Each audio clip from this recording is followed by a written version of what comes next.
네, 됐습니다. 그래서 지금 현재 저희 주 사업은 건강식품 제조하고 그다음에 과거의 사업이었던 요거트 아이스크림 프랜차이즈 사업을 좀 하고 있고요. 그다음에 이번에 최근에 이제 인수한 이제 의료용 필러 제조 회사.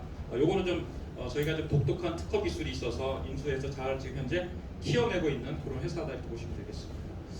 저희가 이제 공장하고 연구소를 두 군데를 운영을 하고 있습니다. 그래서 충북 오창에 1공장이 있고요. 여기 공장은 내일 여러분들이 방문하는 이제 제주도 공장을 이렇게 보시면 될 것 같아요. 그래서 공장이 좀 예쁘게 되어 있어요. 그래서 한 공장 한 부지가 10,000평 정도 되니까 둘러보는데 한 20분 정도 산책 코스로 그렇게 보시고, 그래서 요거는 뭐 이따가도 말씀을 드리겠지만 M&A를 어떻게 해서 잘 키워내는지에 대한 부분들로 좀 설명하도록 하겠습니다.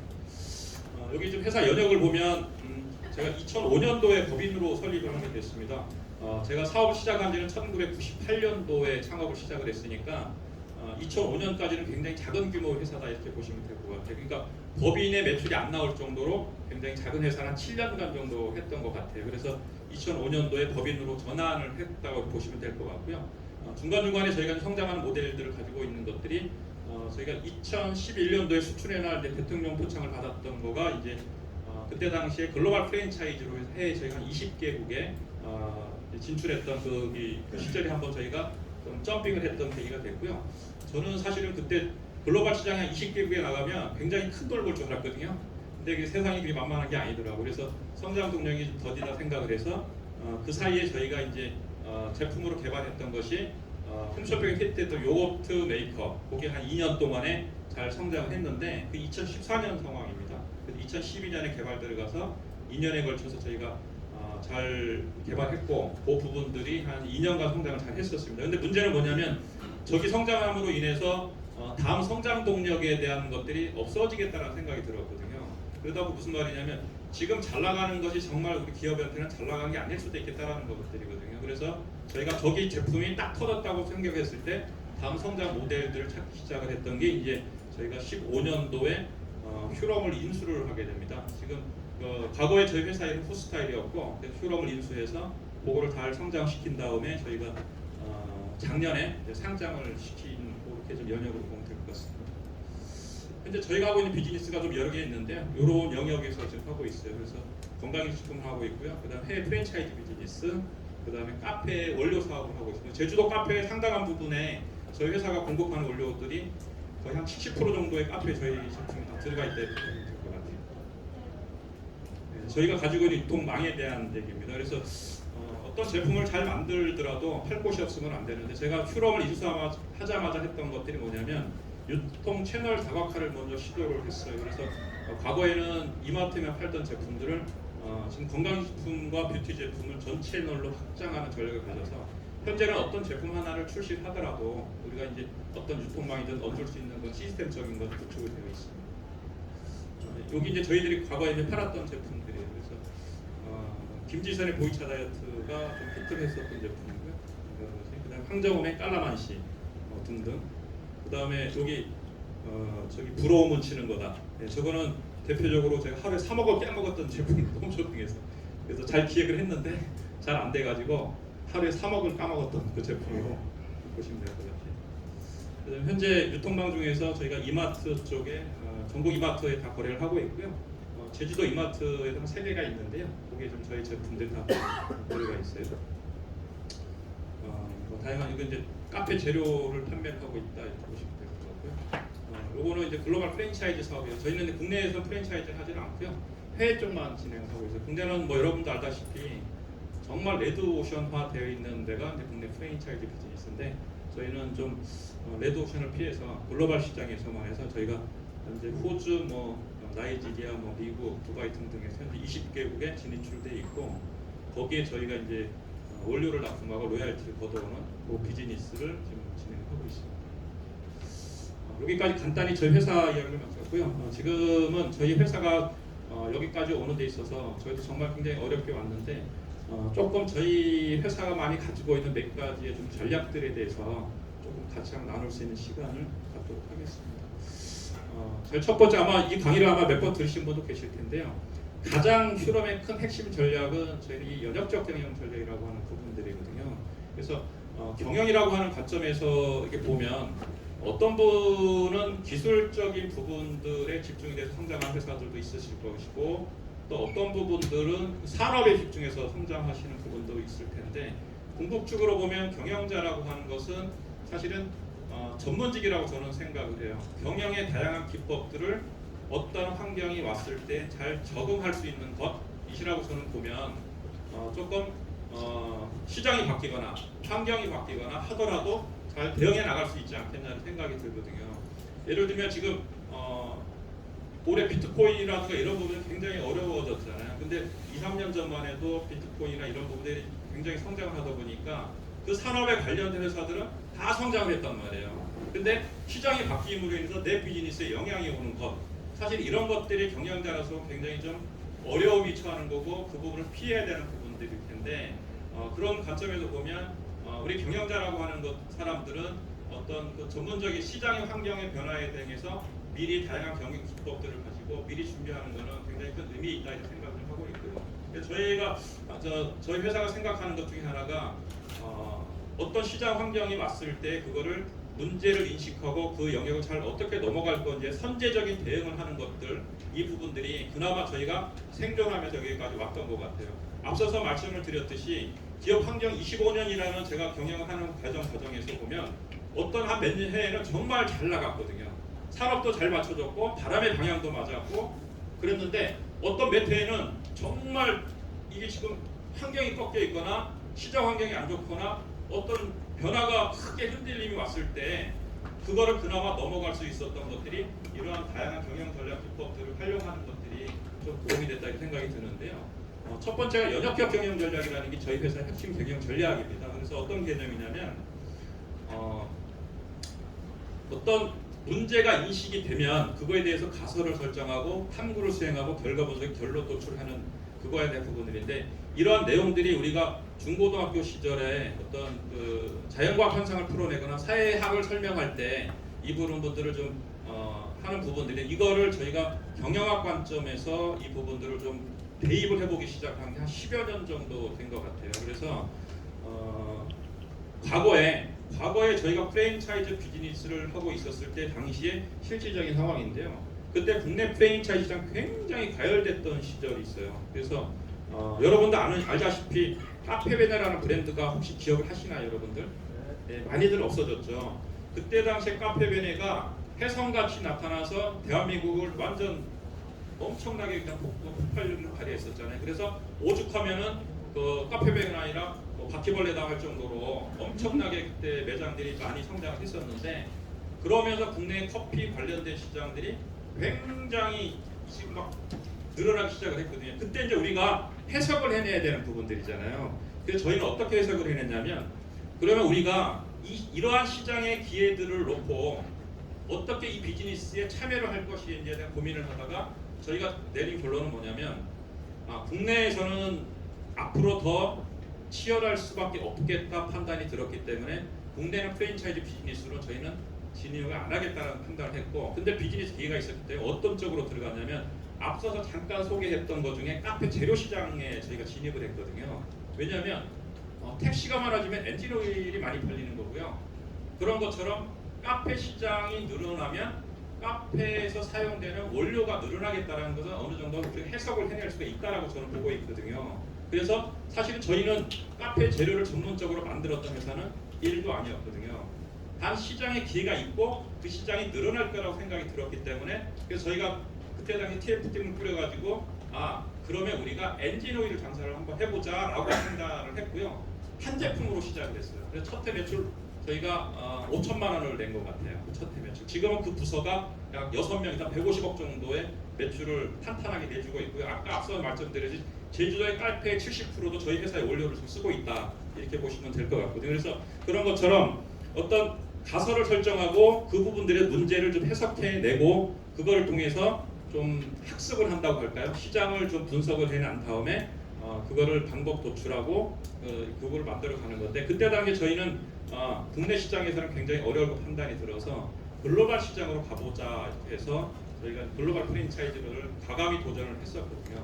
왜냐하면 저희 회사 같이 정말 작았던 회사 이때 당시 매출이 아마 저희가 10억 정도도 안 됐을 때 시절이라고 보시면 될 것 같아요. 이 정말 10억도 안 되는 작은 매출 회사가 글로벌 프랜차이즈로 저희가 좀 목표를 정했고, 프랜차이즈 비즈니스를 하기 위해서 저희가 공부했던 것들이 이제 그때 당시 스타벅스나 베스킨라빈스 얘네들의 사례 분석들을 통해서 저희가 찾아낸 것들이 이제 방법 도출이라고 하죠. 그 부분들을 통해서 저희가 그래도 자연스럽게 한 해에 20개국까지 잘 성장할 수 있었던 그런 계기가 됐다 이렇게 보시면 될 것 같아요. 그때 당시 보도 자료들이에요. 그래서 2007년도 자료고 14년 의미 있는 결과물을 내기 시작을 했다 이런 내용들이고요. 그때 마케팅을 정말 많이 했어요. 제가 골프 시작한 지가 딱 2년 됐거든요. 근데 제가 골프 때는 안 하는데 그때 미국 서버러들인 돈을 미국에다 배팅을 다 해서 제가 요거베리 골프 대회도 스폰도 하고 할 정도로 하면서 요거베리 브랜딩을 미국을 통해서 글로벌 시장으로 퍼뜨리는 전략을 삼았다 이렇게 보시면 됩니다.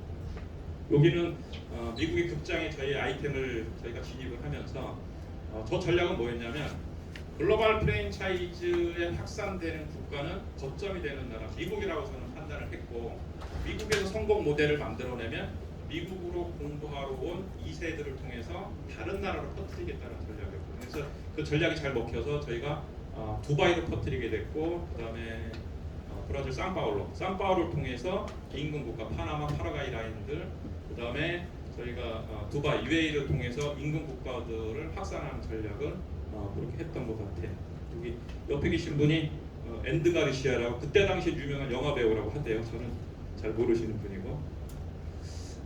그 다음에 문제가 이제 어떤 게 발생을 했냐면, 아까도 얘기했듯이 몇 년마다 위기가 오는데 프랜차이즈 비즈니스를 이렇게 정말 열정적으로 했는데도 불구하고 퍼포먼스가 잘 안 나오는 거예요.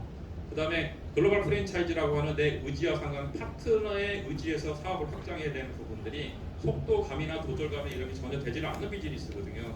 그래서 고민했던 게 어떤 영역으로 넘어갈까 저희가 고민하다가 그때 당시 스타벅스를 저희가 좀 들여다봤는데요. 스타벅스가 여러분도 알다시피 여러 가지 상품들로 통해서 매출을 많이 만들어내고 있잖아요.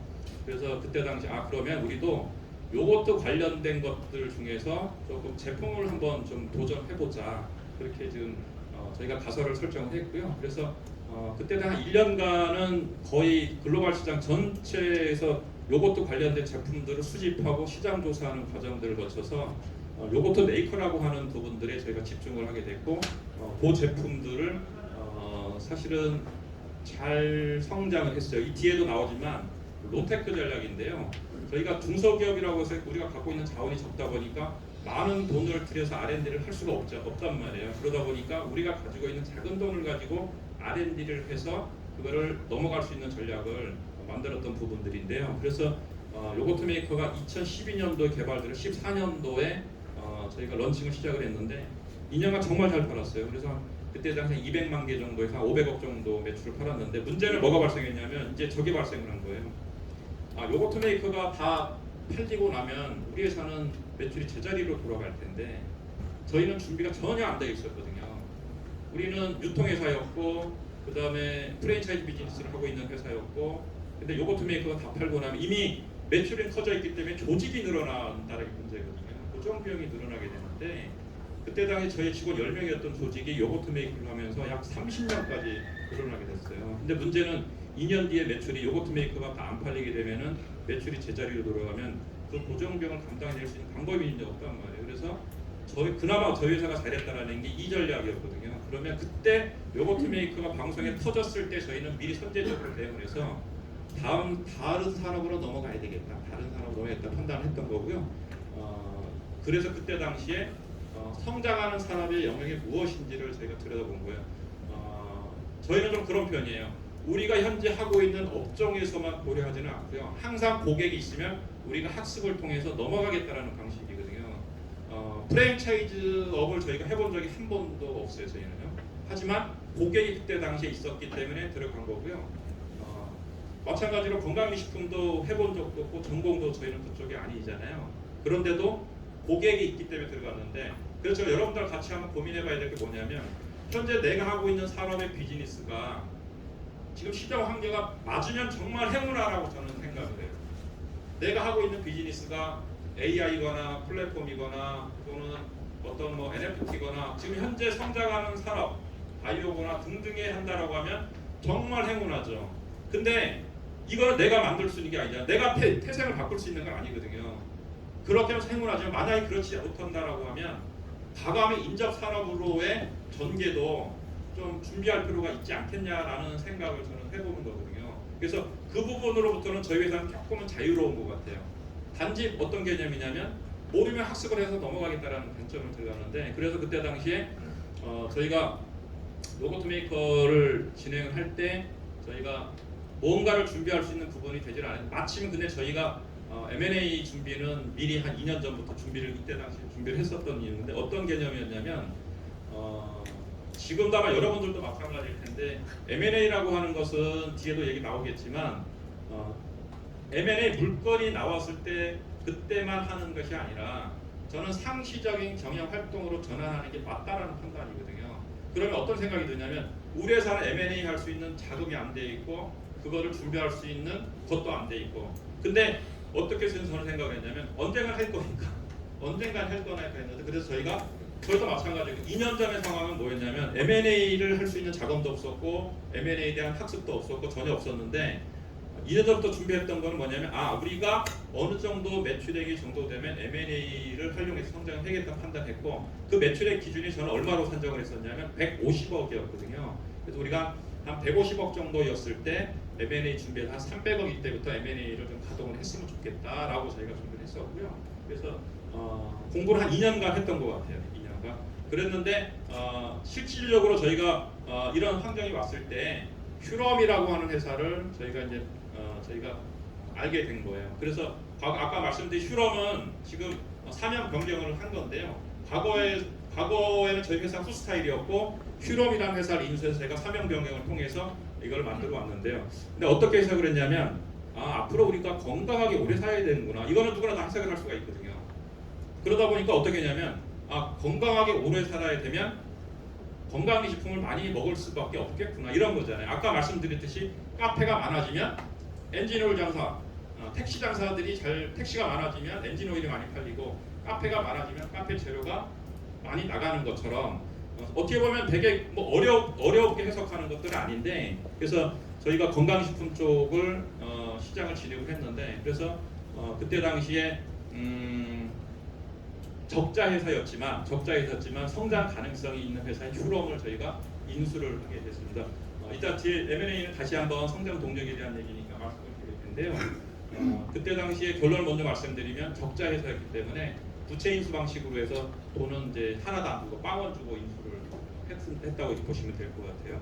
그래서 근데 어떤 개념에 이제 저희가 이제 그 사업으로 전개를 지금 진행을 하고 있냐면, 저도 과거에는 영업이익 중심으로 사실은 기업 경영을 많이 해왔었거든요. 우리가 올해 매출 100억을 해서 얼마를 벌고 단기 순이익을 얼마를 내고 또 매출을 200억을 해서 당기 20억, 30억 벌고, 이 관점에서 진행을 하다가 어느 순간 미국 애들이 사업하는 방식이 우리나라하고 스케일이 틀리다는 것을 발견을 하게 되거든요. 그게 기업 가치에 대한 개념이거든요. 기업 가치에 대한 개념. 그래서 어느 순간은 제가 당연히 기업은 영업에 이익을 내야 되겠지만 기업 가치라는 것이 있구나. 그래서 그 관점으로 전환한 지가 제법 된 것 같아요. 왜냐하면 과거에 저희 회사 업종은 유통 사업이었어요. 유통업은 매출이 500억, 1000억을 하더라도 기업 가치는 별로 없어요. 예를 들어서 여러분들 잘 알고 있는 무신사 기업 가치 수조 원이라고 하잖아요. 야놀자 수조 원이라고 해요. 그러면 그들이 가지고 있는 것들이 뭐가 있을까요? 자산도 없거든요. 아마 건물도 임대거나 빌딩 하나 정도만 가지고 사람이 하는 사업들인데, 전통적으로 제조업인 여러 가지 회사들이 있잖아요. 혜태자가가 아까 제가 잠깐 오늘 주가를 살펴봤더니 기업 가치 2천억이래요. 매출이 5천억인데도 기업 가치가 2천억밖에 안 되거든요. 그러면 무신사 사장님이 지분 한 10%만 팔면 혜태자가 인수하고도 납승 거거든요.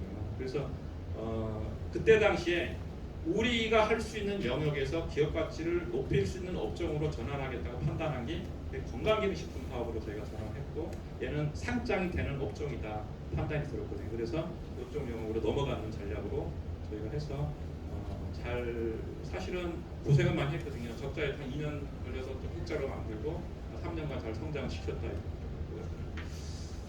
그 다음에 두 번째가 요거를 같이 한번 좀 고민했으면 좋겠다라는 관점이거든요.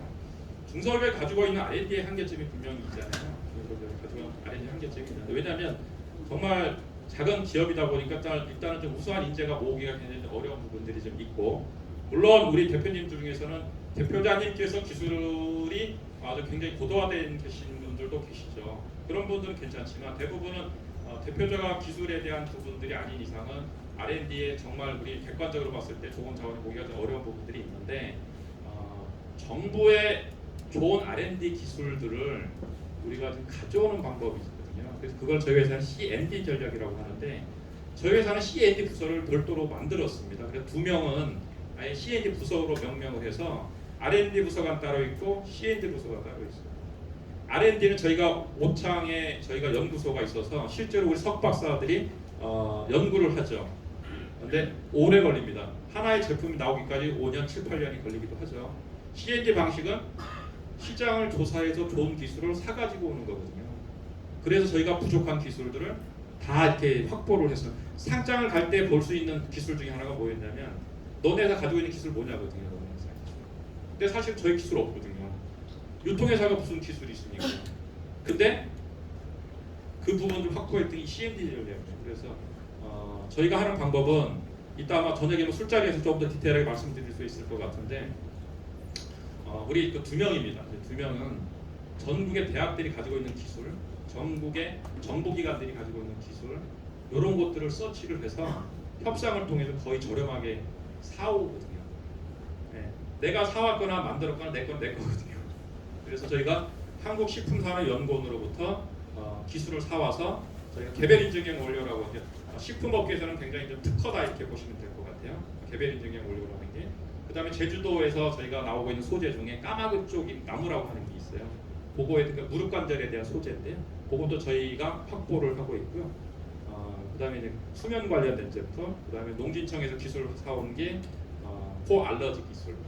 만약 이러한 것들이 우리가 자체적으로 만든다고 하면 아마 연구 기간만 뭐 한 7, 8년 걸렸고 돈도 한 10억, 20억 쓸 텐데 근데 그러한 것들을 이전할 때 가지고 와서 그 다음에 정부 R&D 자금을 받아서 넘어가면은 굉장히 작은 돈을 가지고도 기술을 빨리 확보할 수 있다 이렇게 보고 있고요. 현재 저희는 이 기술의 확대를 어디까지 확대를 하고 있냐면 이스라엘 대학 기술들을 이제 찾기 시작을 했어요.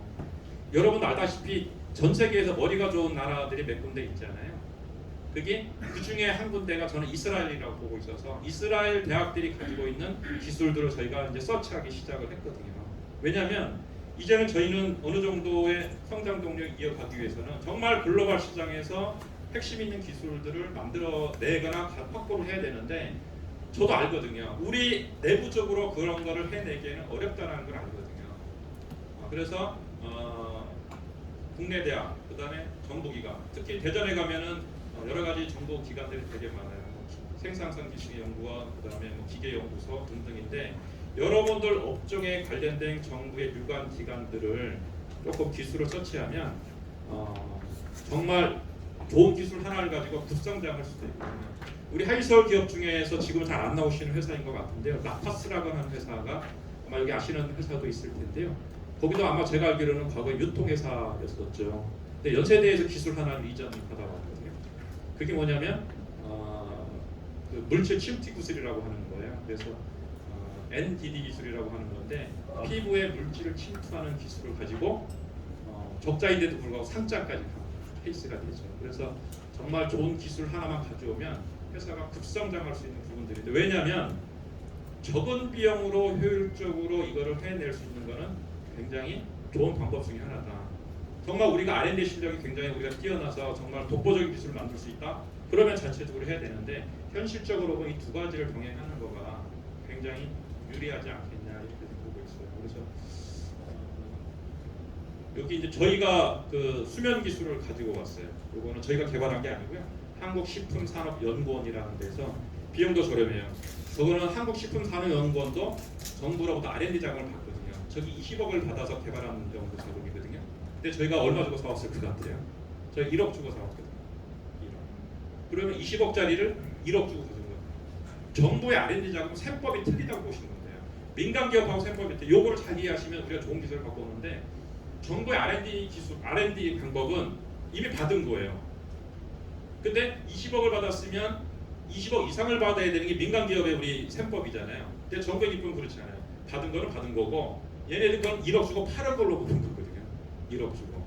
근데 저희는 이걸 하나 가지고 와서 우리가 상장하는데 핵심 기술 이런 걸 가지고 있다. 실제로 수면 제품으로 저희가 우리가 다양한 회사들이 공급을 해줘요. 제가 고려은단, 뭐 동든단 뭐 등등해서 한 20여 개 회사에 우리가 원료 공급권을 우리가 다 만들어주고 있거든요. 근데 저 기술을 실제 사온 거는 우리가 1억 정도 주고 사왔고 디테일한 협상 기법은 여기서 잘 말씀을 못 드릴 텐데 제가 그거는 어느 시절 협상에서 어느 그 매력을 짓는 것까지 디테일하게 알려드릴 수가 있거든요. 그래서 조금 좋은 기술을 찾는 방법은 조금 잠깐 더 말씀을 드리면 특허청 사이트에 들어가면 키프리스 검색에서 여러분들 하고 있는 업종도 관심 있는 거에 키워드를 검색을 집어넣다 보면 모 대학들이 가지고 있는 기술 중에 특허권자가 산학협력단이라고 하는 데들이 분명히 있을 거예요. 민간 기업 거는 되질 않죠. 근데 산학협력단 기술들은 그 대학의 기술을 이전하는 부서가 따로 있거든요. 이거는 팔 수 있는 기술이다 이렇게 보시면 될 거예요. 팔 수 있는 기술이다. 그러면 그거를 잘 협상을 해서 그 부분들을 넘어오면 이 기술이 내 거가 되는 거죠. 그래서 그런 부분들을 적극적으로 써서 저희가 상장할 때 부족한 기술을 이렇게 채워나갔다고 보시면 돼요. 그래서 저희는 아까도 얘기했지만 이제 국내 기술을 포함해서 글로벌의 의료기기 쪽 기술까지 좀 서치하는 단계까지 와 있다 이렇게 좀 보고 있고요. 근데 보면 정말 이스라엘 대학들도 정말 좋은 기술들이 많은 것 같아요. 깜짝깜짝 놀래요. 그래서 근데 물론 이제 기술에 대한 검증을 해봐야 되겠지만, 근데 특허나 이런 걸 보면 정말 대단하다는 생각이 많이 들거든요. 근데 그런 것들을 뭐 협상은 뭐 여러 가지 방법일 거예요. 돈줄 100불 주고 사오도 되지만 아니면 러닝 로얄티를 해서 그냥 공짜로 사오고 뭐 나중에 뭐 로얄티 나온다. 그거는 이제 뭐 여기 계시는 분의 협상력에 따라서 달라질 것 같아요. 그래서 저희가 특허 이전을 받은 것들이에요. 그래서 우리가 내 담수생 강화 항암 발효유 저희가 유산균을 하고 있기 때문에 그다음 식품산업연구원에서 받아왔고요. 그다음에 고대의대한테 받아왔고요. 그다음에 등등 받아왔는데요. 그래도 가급적이면은 좀 좋은 대학 기술을 가져오면 훨씬 좀 유리한 것 같아요. 뭐 이게 조금 뭐 객관화 맞을 수 있는데 저희가 스카이를 많이 뒤지고요. 그다음에 카이스트 포항공대 기술. 그래서 이왕이면 그래서 그쪽 대학 기술들을 많이 좀 해서 왜냐하면 실질적으로 좀 객관화 보면 실질적으로 연구들이 잘 되어 있으세요. 사실은.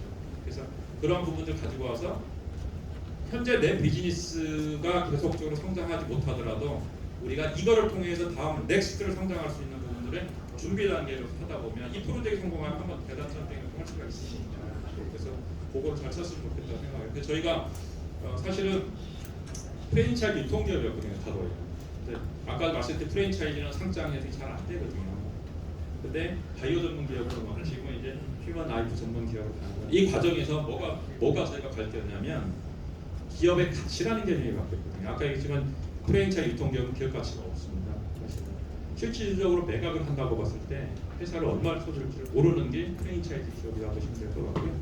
근데 이제 건강기능식품은 그 부분에서 기업 가치가 높으니까 그런 걸 잘 활용하시면 좋을 것 같아요. 그래서 저희는 그 다음 단계로 넘어가고자 하는 거가 이번에 저희가 인수한 필러, 이거는 의료기기 4등급이기 때문에 건강기능식품보다 훨씬 좀 높은 밸류에이션을 받을 수 있는 업종이다 이렇게 보시면 될 것 같고 실제로 지금 이제 저희가 상반기에 인수했고 지금 다음 달 10월 달이면은 경기도 화성에 공장이 완공이 됩니다. 그러면 이 회사도 별도로 3년 뒤에 상장시킬 모델로 가져가고 있으면 실질적으로 4년 뒤에 이 회사는 약 2천억짜리 회사로 기업 가치가 바뀌게 되는 거잖아요. 그러니까 우리가 실제로 인수한 금액은 우리가 31억을 주고 인수를 했는데 4년 뒤에 약 1,900억 정도 이상을 우리가 기대를 할 수 있는 이런 부분들이란 말이에요. 그러니까 우리가 영업이익으로 벌어볼 수 있는 거는 1년에 10억, 2억, 5억, 10억 이렇게 벌더라도 10년 걸어서 2, 300억 못 벌거든요. 근데 기업 가치로 보는 거는 우리가 그 이상의 돈 단위도 벌어낼 수 있는 부분이지 않겠나 이런 생각이 들어서 조금 고민해보면 저희가 현재 하고 있는 업종에서 잘 버텨야 될 것 같아요. 일단 생존을 하되 이러한 부분을 통해서 다음 단계를 정말 내가 가지고 있는 조그만 자원을 써야 되지 않겠냐, 쓰거나 준비하거나 해서 다음 단계에 넘어가는데 어떤 상황에서는 좋은 기술 하나만 가져오는 것 자체로도 회사 가치가 굉장히 높아지는 경우도 저는 보고 있거든요. 현재 모 상장 회사가 매출 한 150억 정도 하는 필러 회사였었거든요. 매년 적자를 보고 있었는데 코로나 시절에 대만으로부터 약 40억 주고 코로나 치료제 기술을 라이센스 인을 한다고 하는 건데 한국 판권을 가져오게 돼요. 근데 이 회사가 기업 가치가 얼마로 올라갔냐면 그 다음 달에 회사 가치가 1조가 되어버렸어요. 그러니까 매출 기업 가치 500억짜리 회사가 한 달 만에 1조가 되고요. 최근에 7천억 조금 내렸는데도 7천억이에요. 7천억. 근데 어쩌면 우리가 경영하는 관점에서 보면 우리가 뭐 무슨 매직을 얘기하는 건 아니란 말이에요. 근데 이거를 경영자들이 어떻게 잘 활용하느냐에 따라서 우리의 기업 가치들을 계속적으로 변신해 나갈 수 있는 건 저는 굉장히 중요하다고 보고 있고요. 그런 거 언제 해야 되냐면 어렵더라도 해야 되지 않겠냐라는 거예요. 어렵더라도 이걸 지속적으로 찾아내는 방법들을 계속 했으면 좋겠다는 거. 저희도 이렇게 해서 좀 넘어갈 수 있다고 보시면 되고요. 그래서 이거는 이제 나중에 특허 이전 사례에 대해서 이제 구체적인 내용들인데 그거는 제가 나중에 요거를 좀 넘어가도록 할게요. 그다음 로테크 전략이라고 표현을 하는 부분들인데 저희도 정말 옛날에 어려웠거든요. 아까 말씀드렸듯이 하이서울 기업협회 겨우 뽑힌 회사예요. 겨우. 여기 오늘 안 오셨지만 아까 이계호 대표님하고 저하고 동시에 선발이 됐는데 공교롭게 그때는 하이서울 협회 1년에 몇 개 회사 20개 회사만 선발을 했던 시절이 있어서 정말 치열했거든요. 요즘 들어오신 대표님들은 그나마 좀 편안하게 들어오시는데 저희는 정말 경쟁력도 높았고 그래서 저희는 또 심지어 떨어질 뻔했어요. 그래서 떨어질 뻔했는데 그때 당시에 저희가 이제 개발했던 게 이제 이 요거트 메이커였거든요. 왜냐하면 그때 당시 우리 주 비즈니스는 프랜차이즈 비즈니스였는데 그걸로는 안 되죠. 아까 말씀드린 거는 생존이었고요. 제가 저녁에 퇴근하고부터 집에서 사실 발명을 하기 시작을 한 거예요.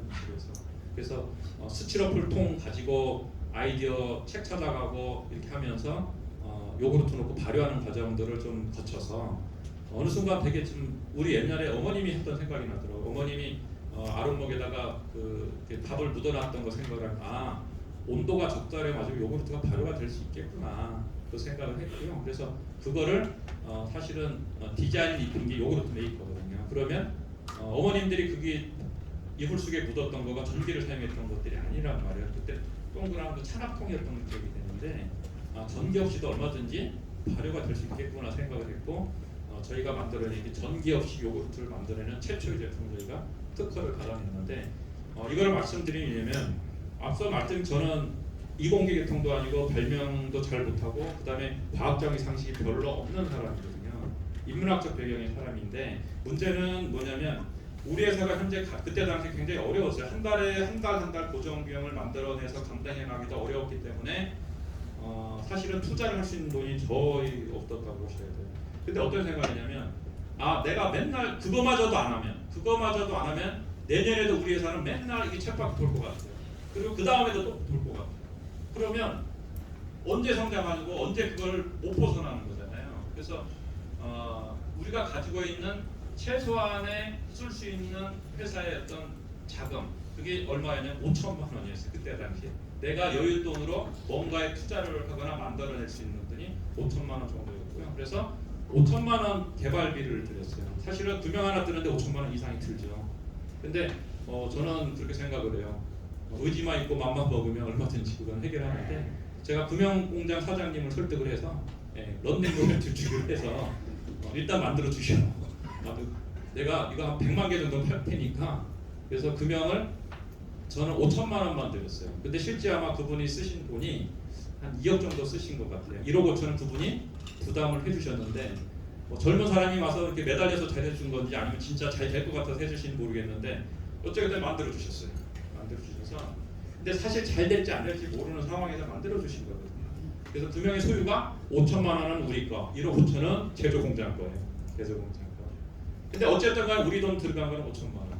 그래서 5천만 원 들여서 500억을 하는 건데 저는 그래서 정말 우리가 지금 현재 쳇바퀴 돌고 있는 회사가 많다 하더라도 내가 가지고 있는 것 중에서 어떤 영역에서는 기술을 찾아본다거나 또는 뭔가를 저녁에 퇴근하고 뭔가 해본다거나 이런 부분들을 거쳐서 이 프로젝트가 성공을 하면 조금 계단점이 한 번 더 넘어가는 이런 과정을 거친다. 근데 제가 왜 로테크를 주장을 하냐면 정말 기술이 많은 회사들은 정말 세계 글로벌 시장에 넘어갈 수 있는 건 하면 좋은데 저는 사실은 기술이 전혀 없는 회사예요. 과학적 상식으로는 초등학교 과학 정도의 상식만 가지고 있는 사람, 중학교 정도의 과학 상식만 가지고 있기 때문에 어려운 거를 개발할 수가 없어요. 그래서 근데 어떤 관점이냐면 오랫동안 우리 일상에 변하지 않는 건 과거의 혁신이었던 제품들을 오늘날 관점에서 재해석을 하는 건 인문학적 배경이 사람이 조금 유리한 거는 있어요. 근데 저게 어떤 게 있냐면 저 시절에 요거트 메이커라는 게 과거에 NUC 전자라고 하는 데가 전기 요거트 메이커를 100만 대를 팔았던 시절이 있어요. 근데 그거를 10년이 지난 시점에 제가 다시 재해석을 해내는 거거든요.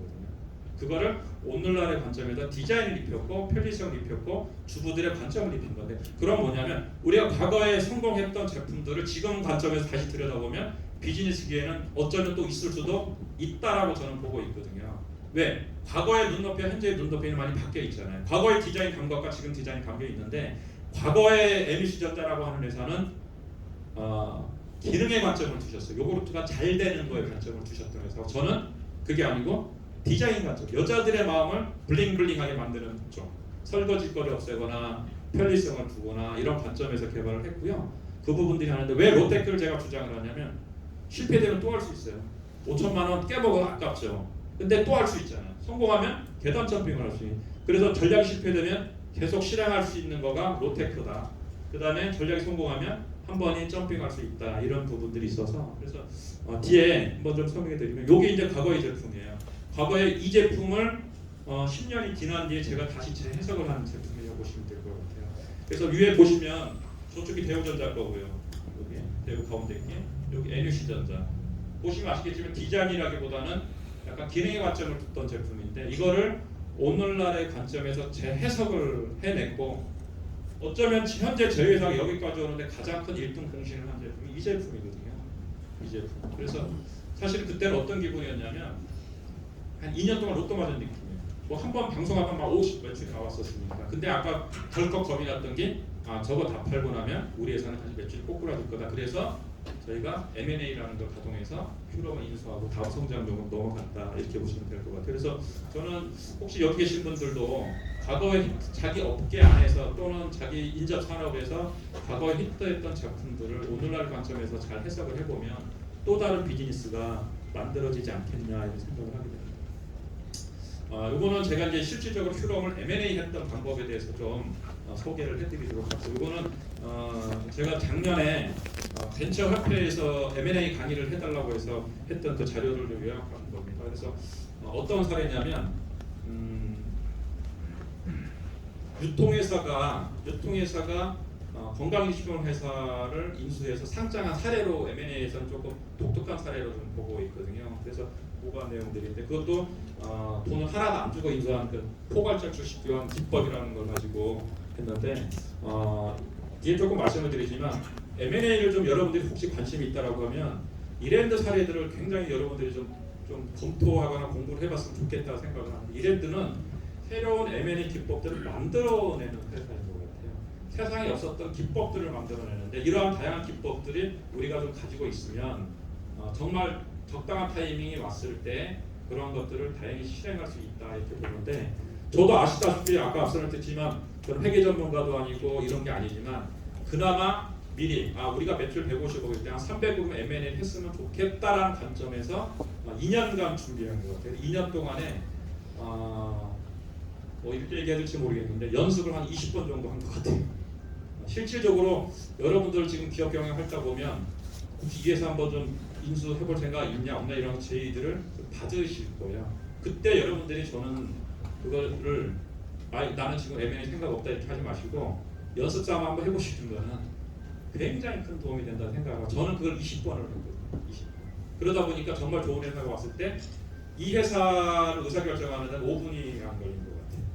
저는 딱 나오면서 그때 강남의 겨울에 이제 호텔에서 이제 대표님하고 협상 끝나고 나오는데 딱 나오면서 500억 벌었다 생각하고 딱 나온 거예요. 왜? 업종에 대한 기업 가치라는 게 있습니다. 업종에 대한 기업 가치. 그래서 그때 당시에 이제 얘기들 좀 설명해 볼게요.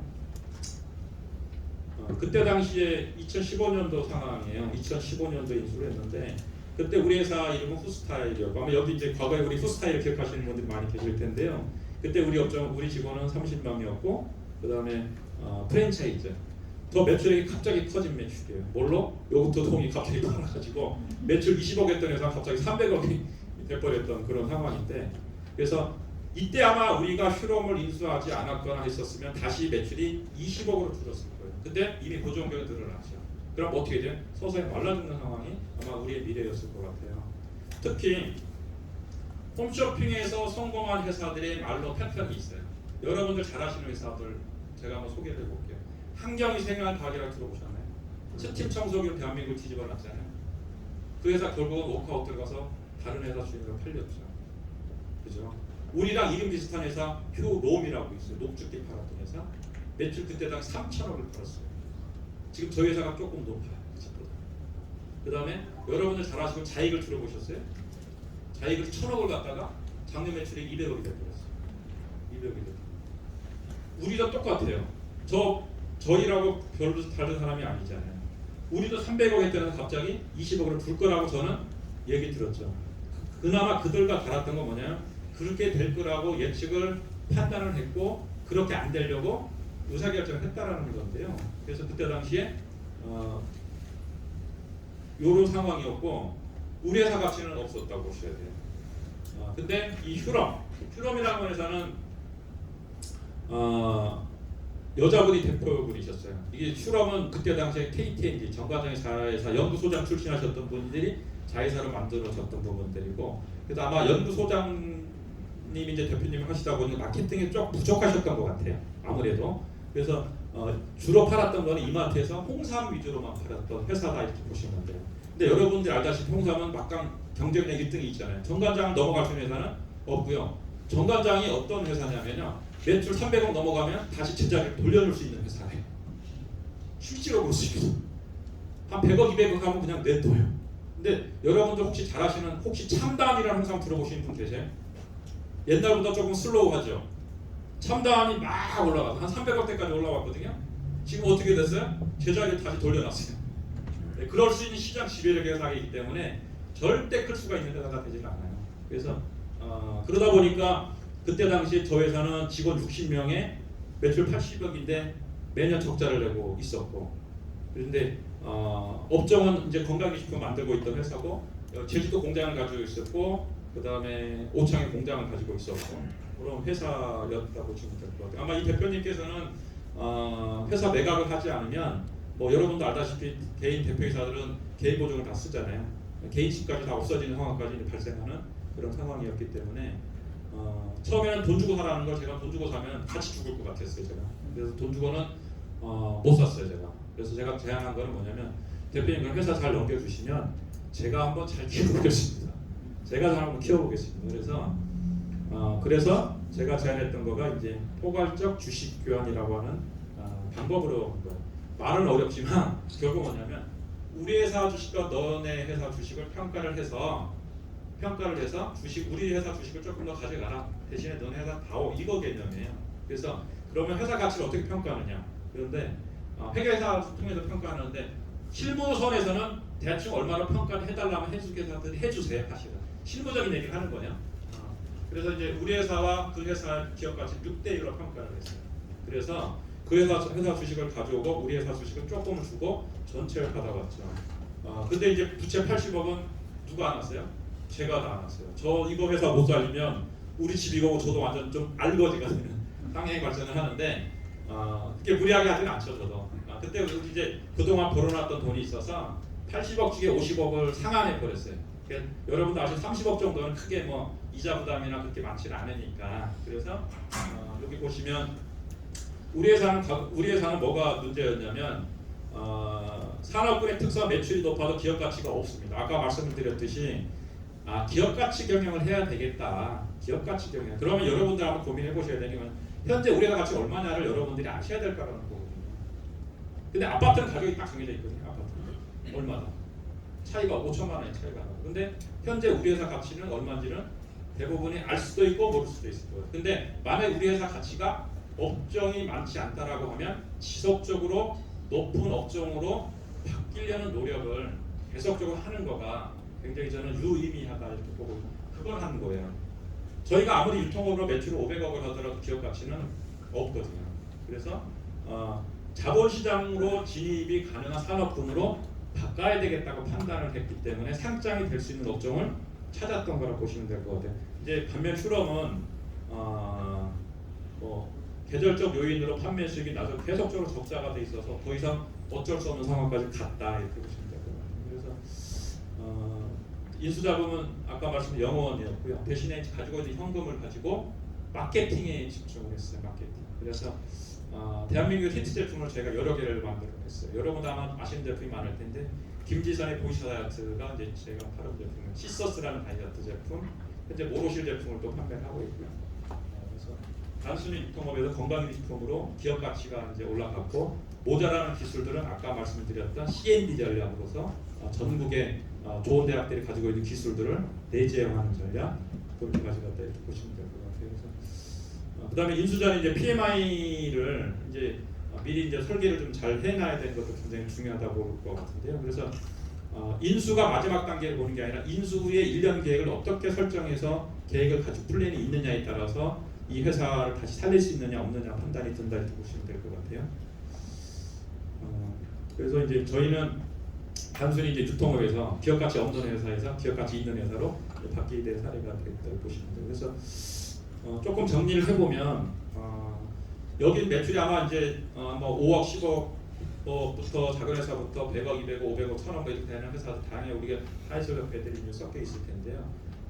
5억, 10억인 회사라고 하더라도 M&A는 저는 항시적으로 관심을 가지는 거가 맞지 않겠냐 생각합니다. 대부분은 그 여건이 요청이 왔거나 환경이 왔을 때 그때 검토를 하거든요. 근데 사실은 잘 안 보이거든요. 절대 보이질 않아요. 재무제표도 안 보이고요. 해석이 잘 안 되거든요. 그 부분. 그러니까 평상시에 좀 M&A나 이런 부분들을 좀 가지고 있으면 굉장히 좀 정말 좋은 회사가 나왔을 때 좋은 회사가 나올 확률이 높다 이렇게 보면 특히 앞으로 향후 5년간 M&A 시장이 크게 열릴 거예요. 대한민국. 두 가지 관점에서 열리는데 하나는 뭐냐? 일본이 먼저 겪었습니다. 일본이 고령화 사회로 진입을 하면서 1세대 경영인이 2세대로 넘어가는데 단절이 되는 경우가 많아요. 왜냐하면 1세대 경영인들이 정말 중소기업들을 어렵게 유지하면서 현금을 유동성은 있으니까 자녀들을 다 유학을 보내놨단 말이에요. 돈은 있으니까. 그러니까 얘네들이 가서 의사, 변호사, 판사가 되다 보니까 아버지가 하는 거를 못 받는 거예요. 실질적으로. 다 의사가 됐는데 아버지가 하는 뭐 매출 100억, 50억짜리를 받아서 내가 고생하기가 싫지가 않아요. 또 하나 뭐냐? 그러다 보니까 좋은 배우자를 만날 확률이 높은 거거든요. 그런 친구들 유학 가서. 그러다 보니까 굳이 내가 그거를 해야 될 일이 없다 보니까 그게 어디로 나면 다 매물로 나오는 케이스다 보면 될 것 같아요. 그래서 매물 시장으로 나오다 보니까 그런 환경이 대한민국에 왔어요. 이미 이제 1세대 경영인들이 지금 나이가 70, 80이 되거나 그 이상이 돼버렸단 말이에요. 그래서 승계가 안 되는 회사인데 좋은 기술을 가지고 있는 회사들이 나왔을 때 그 부분들이 정말 그런 분들은 크게 고민 안 하세요. 어떻게 하냐면 나 한 20억만 있으면 돼 이렇게 하는 분들도 계세요. 뭐 기업까지 잘 모르세요. 또 실질적으로. 그래서 그런 부분들이 잘 준비가 돼 있으면 그런 거 잘 활동하면 좋겠다는 생각이 들고요. 그래서 우리 회사 기업 가치가 얼마인지를 판단해서 기업 가치 쪽으로 업종을 옮겼으면 좋겠다는 생각이 들고요. 저는 M&A를 그렇게 생각해요. 부동산 개발하고 비슷하다고 생각이 들어요. 그래서 우리가 앞으로 뜰 수 있는 업종은 뜰 수 있는 지역으로 이렇게 판단해 보면 되고 현재 우리 업종을 리모델링 한다고 그러죠. 부동산에서. 그러면 기술을 사다가 입혀서 우리의 업을 바꿔버리는 거죠. 부동산 리모델링하고 비슷하다고 보시면 될 것 같아요. 그래서 그런 관점에서 조금 정리를 해봤으면 좋을 것 같아요. 그래서 오늘 여러분들 다시 한번 정리를 해보면 어려움은 주기적으로 계속 온다. 저도 그렇게 왔고 현재 저희도 굉장히 어려워요. 사실 우리 산업이. 작년 대비도 매출이 한 100억이 빠졌단 말이에요. 근데 그거를 넘어갈 수 있는 게 그나마 저희가 내년 거를 준비를 해놨어요. 필러 회사와 신규 사업을 향수 사업을 진행해서 거기 내년에 200억 정도 맞춰주니까 단순히 올해 어려우면 뭐 크게 내년 받쳐지니까 문제가 없는데 이런 어려움이 오더라도 지속적으로 우리가 다음에 대한 고민을 해야 되는 부분과 이런 경영 전략들을 잘 활용한다고 하면 어쩌면 조금 어려운 부분들도 좀 이겨나가는데 좀 도움이 되지 않겠나 이런 생각이 들고 있습니다. 그래서 저희 회사 사례라서 우리가 모든 회사에 적용되지는 않겠지만 각자 회사의 대표님께서 잘 해석을 하셔서 하시면 좋을 것 같습니다. 네, 감사합니다.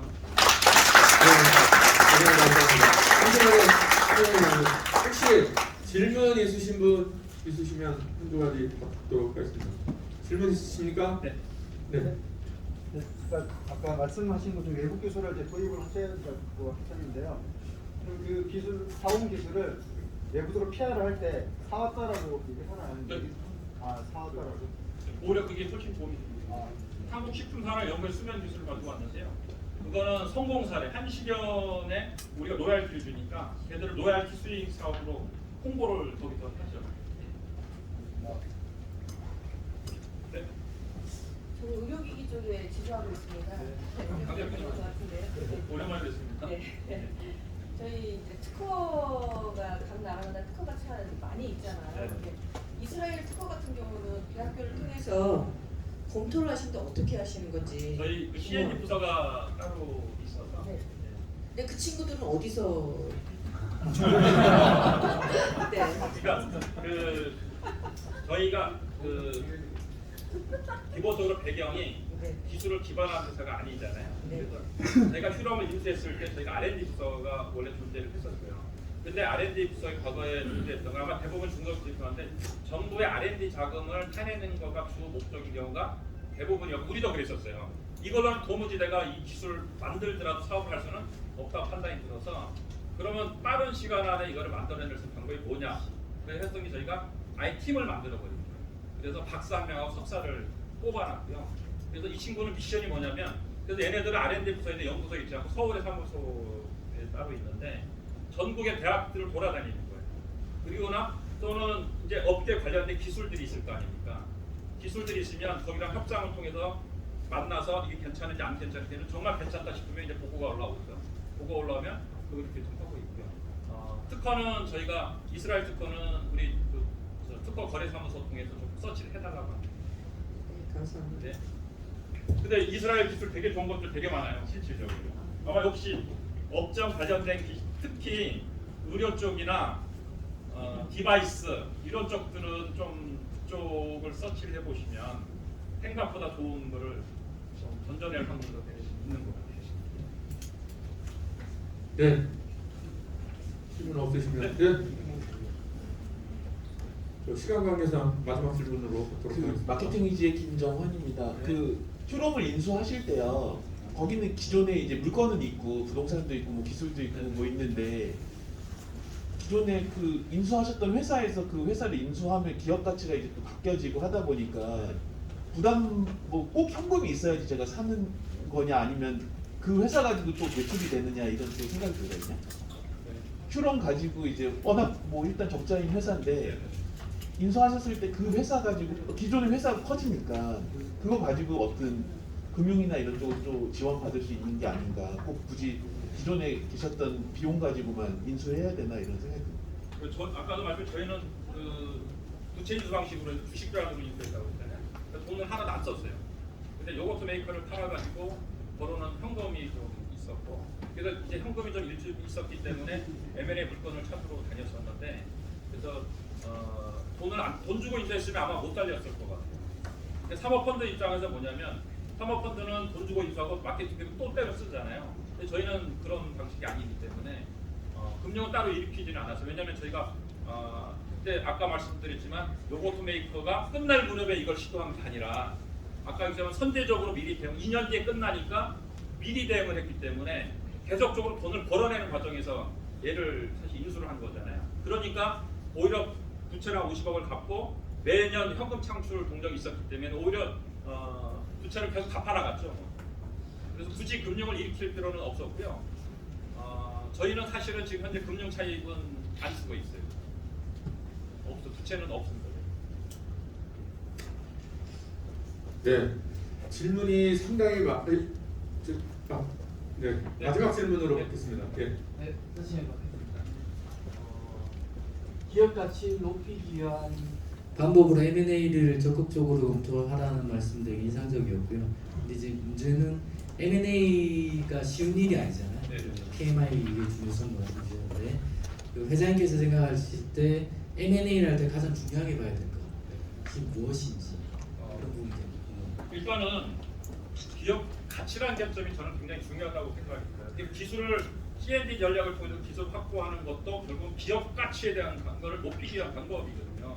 쉽게 말하면 유통업은 어떤 특별한 기술이 가질 수가 없는데 우리가 어떤 특정 기술을 서치를 통해서 가져옴으로 인해서 예를 들어서 물질 전달 기술이다.